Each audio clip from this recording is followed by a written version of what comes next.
வணக்கம். இன்றைய முக்கிய செய்திகள்.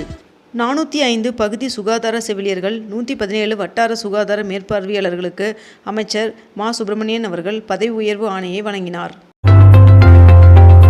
2026ஆம் ஆண்டு பிப்ரவரி மாதம் முதல் வாரத்தில் சென்னையில் அனைத்துலக வள்ளலார் மாநாட்டினை முதலமைச்சர் மு. க. ஸ்டாலின் அவர்கள் தொடங்கி வைக்க உள்ளார் என்று அமைச்சர் சேகர்பாபு அவர்கள் தெரிவித்துள்ளார். தமிழக அரசுடன் இணைந்து திரைப்படம், இணையத்தொடர்கள் உள்ளடக்கத்தை உருவாக்க ஜியோ ஹாட்ஸ்டார் ஒப்பந்தம் கையெழுத்தானது. ஜியோ ஹாட்ஸ்டார் மற்றும் தமிழக அரசு இடையே 4000 கோடி மதிப்பிலான புரிந்துணர்வு ஒப்பந்தம் கையெழுத்தானதாக தகவல் வெளியாகியுள்ளது. இன்று சென்னை மாநகரத்தில் அதிமுக செயற்குழு மற்றும் பொதுக்குழு கூட்டம் நடைபெற உள்ளது. அரசு உயர்நிலை மேல்நிலைப் பள்ளிகளில் தொழிற்பயிற்சி மையங்கள் ITI அமைக்க விவரங்களை பள்ளிக்கல்வித்துறை கோரியுள்ளது. இண்டிகோ விமான சேவைகளை 5% வரை குறைக்க சிவில் விமான போக்குவரத்து இயக்குநரகம் உத்தரவிட்டுள்ளது. கிரிப்டோ கரன்சியின் மூலம் பதுக்கிய 4189 கோடி ரூபாய் கருப்பு பண சொத்தும் பறிமுதல் செய்யப்பட்டுள்ளது. மேலும் 44,000 பேருக்கு அமலாக்கத்துறை நோட்டீஸ் அனுப்பியுள்ளதாக தகவல் வெளியாகியுள்ளது. மக்கள் தொகை கணக்கெடுப்பு பணிக்கு அலுவலர்களை நியமிக்க உத்தரவிடப்பட்டுள்ளது. மாநிலங்களுக்கு ஒன்றிய அரசு வருகின்ற ஜனவரி 15ஆம் தேதி வரை கால அவகாசம் கொடுக்கப்பட்டுள்ளது.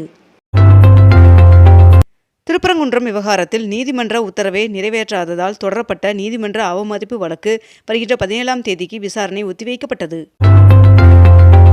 நெல்லையில் மேலும் ஒரு சிப்காட் தொழில் பூங்கா அமைக்க சுற்றுச்சூழல் அனுமதி கோரி சிப்காட் விண்ணப்பம் அளித்துள்ளது. திண்டுக்கல் குதிரையாறு அணையிலிருந்து 120 நாட்களுக்கு தண்ணீர் திறந்துவிட தமிழ்நாடு அரசு உத்தரவிட்டுள்ளது. சென்னையில் நடைபெறும் பன்னாட்டு புத்தக காட்சிக்கான இலச்சினை வெளியிட்டார் அமைச்சர் அன்பில் மகேஷ் அவர்கள். தமிழ்நாட்டிற்கான சிறப்பு வாக்காளர் பட்டியல் பார்வையாளர்களாக டெல்லியை சேர்ந்த 4 IAS அதிகாரிகள் நியமிக்கப்பட்டுள்ளனர். தமிழ்நாட்டில் இதுவரை 99.27% SIR படிவங்கள் இணையத்தில் பதிவேற்றம் செய்யப்பட்டுள்ளதாக தமிழக தலைமை தேர்தல் அதிகாரி தகவல் தெரிவித்துள்ளார். 22 கேரட் ஆபண தங்கத்தின் விலை சவரனுக்கு 320 ரூபாய் குறைந்து 1 சவரன் 96,000 ரூபாயாகவும் 1 கிராம் 12,000 ரூபாய்க்கும் விற்பனை செய்யப்பட்டு வருகிறது.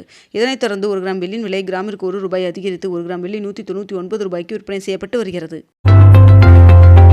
காங்கிரஸ் மூத்த தலைவர் சோனியா காந்தி அவர்களுக்கு பிரதமர் நரேந்திர மோடி அவர்கள் எக்ஸ் தளத்தில் பிறந்தநாள் வாழ்த்து தெரிவித்துள்ளார். காவிரியிலிருந்து தமிழ்நாட்டிற்கு டிசம்பர் மாதம் 7.35 DMC தண்ணீர் திறக்க கர்நாடகாவிற்கு உத்தரவிடப்பட்டுள்ளது. நாட்டில் உள்ள அனைத்து அங்கீகரிக்கப்பட்ட தேசிய, மாநில கட்சிகள் தங்களது கட்சியின் விதிகளை 30 நாட்களுக்குள் சமர்ப்பிக்க வேண்டும் என்று இந்திய தேர்தல் ஆணையம் உத்தரவிட்டுள்ளது. மக்களவையில் வாக்காளர் பட்டியல் சிறப்பு தீவிர திருத்தம் தொடர்பான விவாதத்தை எதிர்க்கட்சி தலைவர் இன்று ராகுல் காந்தி அவர்கள் தொடங்கி வைக்க உள்ளார். நீலகிரி மாவட்டத்தில் புதிதாக குந்தா மற்றும் பந்தலூர் ஆகிய 2 ஊராட்சி ஒன்றியங்களை உருவாக்கி தமிழ்நாடு அரசு அரசாணை பிறப்பித்துள்ளது. தமிழ்நாட்டில் 23 சட்டமன்ற தொகுதிகளில் கட்டப்பட உள்ள 23 முதலமைச்சர் சிறு விளையாட்டு அரங்கத்தின் கட்டுமான பணியை முதலமைச்சர் மு. க. ஸ்டாலின் அவர்கள் அடிக்கல் நாட்டினார். தமிழ்நாடு அரசானது யானைகளை இடமாற்றம் செய்யும் போது கடைபிடிக்க வேண்டிய விரிவான வழிகாட்டு முறையினை உருவாக்க நிபுணர் குழு அமைக்கப்பட்டுள்ளது.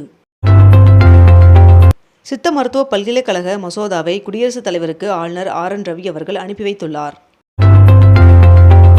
சென்னையில் தொழில் முனைவோர் மேம்பாடு குறித்த பயிற்சி வருகின்ற 15ஆம் தேதி முதல் 19ஆம் தேதி வரை 5 நாட்களுக்கு காலை 10 மணி முதல் மாலை 5 மணி வரை நடைபெற உள்ளது.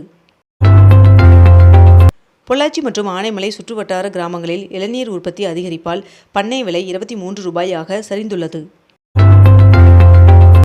வந்தே மாதரம் பாடல் இந்தியர்களை ஒருங்கிணைக்கிறது என்று மக்களவையில் பிரியங்கா காந்தி MP அவர்கள் தெரிவித்துள்ளார். நீர்வரத்து சீரானதால் கும்பக்கரை அருவியில் குளிக்க வனத்துறையினர் அனுமதி வழங்கியுள்ளனர்.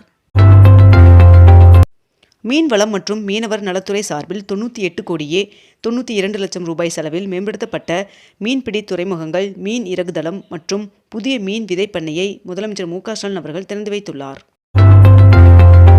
விவசாயிகள் ஆண்டிற்கு ஒரு முறையாவது தங்கள் நிலங்களின் மண்ணை ஆய்வு செய்ய வேண்டும் என்று தெரிவிக்கப்பட்டுள்ளது. உக்ரைன் அதிபர் ஜெலன்ஸ்கி அவர்கள் வருகின்ற ஜனவரி மாதம் டெல்லிக்கு வருகை தர உள்ளதாக தகவல் வெளியாகியுள்ளது. சபரிமலையில் ஐயப்பன் சுவாமிக்கு அணிவிக்கப்படும் தங்க அங்கி ஊர்வலம் வருகின்ற டிசம்பர் 23ஆம் தேதி புறப்படுவதாக தெரிவிக்கப்பட்டுள்ளது. விமான கட்டணங்களுக்கு உச்சவரம்பு தொடர்ந்து அமலில் இருக்க வேண்டும் என்று ப. சிதம்பரம் அவர்கள் கோரிக்கை விடுத்துள்ளார்.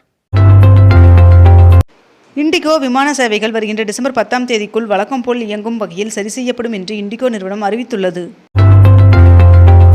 பழனி திரு ஆவினன்குடி குழந்தை வேலாயுத சுவாமி திருக்கோவிலில் குடமுழுக்கு விழா நேற்று நடைபெற்றது. திருவள்ளூர் நகரில் போக்குவரத்து நெரிசலை குறைக்க வேடங்கிநல்லூரில் 33 கோடியில் பேருந்து நிலைய கட்டுமானப் பணிகள் தீவிரமாக நடைபெற்று வருகிறது. சென்னையில் குடியிருப்புகள் மற்றும் வணிக பயன்பாட்டிற்கு டேங்கர் லாரிகள் மூலம் விநியோகம் செய்யப்படும் குடிநீர் கட்டணம் உயர்த்தப்பட்டுள்ளது. மதுரை உத்தங்குடி நிகழ்ச்சியில் 17 கோடி ரூபாய் மதிப்பில் 7 புதிய திட்டங்களுக்கு முதலமைச்சர் மு க ஸ்டாலின் அவர்கள் அடிக்கல் நாட்டினார். மதுரை தொண்டிசாலை மேலமடை சந்திப்பில் கட்டப்பட்டுள்ள வீரமங்கை வேலுநாச்சியார் பாலத்தை முதலமைச்சர் மு க ஸ்டாலின் அவர்கள் திறந்து வைத்துள்ளார். மதுரையில் 36,680 கோடி ரூபாய் முதலீட்டில் 91 புரிந்துணர்வு ஒப்பந்தங்கள் கையெழுத்தாகின. இதன் மூலம் சுமார் 57,000 பேருக்கு வேலைவாய்ப்பு கிடைக்கும் என்றும் மேலும் மேலூர் சிப்காட் தொழில் பூங்காவிற்கு அடிக்கலும் நாட்டப்பட்டுள்ளது. தமிழ்நாட்டில் நலம் காக்கும் ஸ்டாலின் மருத்துவ முகாம் வாரத்தில் இனி 2 நாட்கள் நடைபெற உள்ளதாகவும் வாரத்தில் வியாழக்கிழமை மற்றும் சனிக்கிழமை ஆகிய 2 நாட்கள் நடைபெற உள்ளதாகவும் தெரிவிக்கப்பட்டுள்ளது.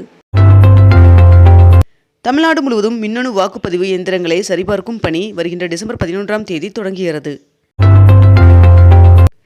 எலக்ட்ரிக் பஸ் மற்றும் ஸ்கூட்டர் உற்பத்திக்கு தமிழ்நாடு அரசுடன் வின்ஃபாஸ்ட் ஒப்பந்தம் கையெழுத்தானது. மேலும் 4,500 கோடி ரூபாய் முதலீட்டில் விரிவாக்கம் செய்யப்பட்டுள்ளது. மதுரையில் இன்று திறக்கப்படவுள்ள புதிய பாலத்திற்கு வேலுநாச்சியார் பாலம் என்று பெயரிடப்பட்டுள்ளது. கல்லூரி மாணவர்களுக்கு இலவச லேப்டாப் வழங்கும் திட்டம் வருகின்ற 19ஆம் தேதி தொடங்கப்பட உள்ளதாக தகவல் வெளியாகியுள்ளது. தமிழ்நாட்டில் வடகிழக்கு பருவமழை இன்று வரை இயல்பை விட 10% கூடுதலாக பெய்துள்ளதாக வானிலை மையம் தகவல் தெரிவித்துள்ளது. திருப்பதி ஏழுமலையான் சுவாமி கோவிலில் டிசம்பர் மற்றும் ஜனவரி மாதங்களில் VIP தரிசனம் ரத்து செய்யப்பட்டுள்ளதாக தெரிவிக்கப்பட்டுள்ளது.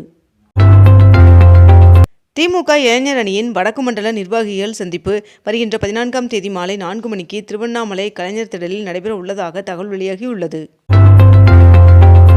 சென்னை புத்தக கண்காட்சி வருகின்ற ஜனவரி 7ஆம் தேதி முதல் 19ஆம் தேதி வரை 13 நாட்கள் நடைபெற உள்ளதாக தெரிவிக்கப்பட்டுள்ளது. நாட்டில் ரெப்போ வட்டி விகிதம் 0.25% குறைக்கப்பட்டுள்ளது. இதன் மூலம் 5.5% 5.25% ரெப்போ வட்டி விகிதம் குறைக்கப்படுவதாக தெரிவிக்கப்பட்டுள்ளது. உலக நாடுகள் இந்தியாவில் முதலீடுகள் செய்ய வேண்டும் என்று இந்தியா ரஷ்யா இரு நாடுகளின் வர்த்தக சபை கூட்டத்தில் பிரதமர் நரேந்திர மோடி அவர்கள் உரையாற்றினார்.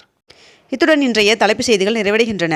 மேலும் இதுபோன்ற அண்மை தகவல்களை உடனுக்குடன் தெரிந்து கொள்ள அக்னிபூ சேனலை சப்ஸ்கிரைப் செய்து கொண்டு தொடர்ந்து இணைந்திருங்கள். நன்றி, வணக்கம்.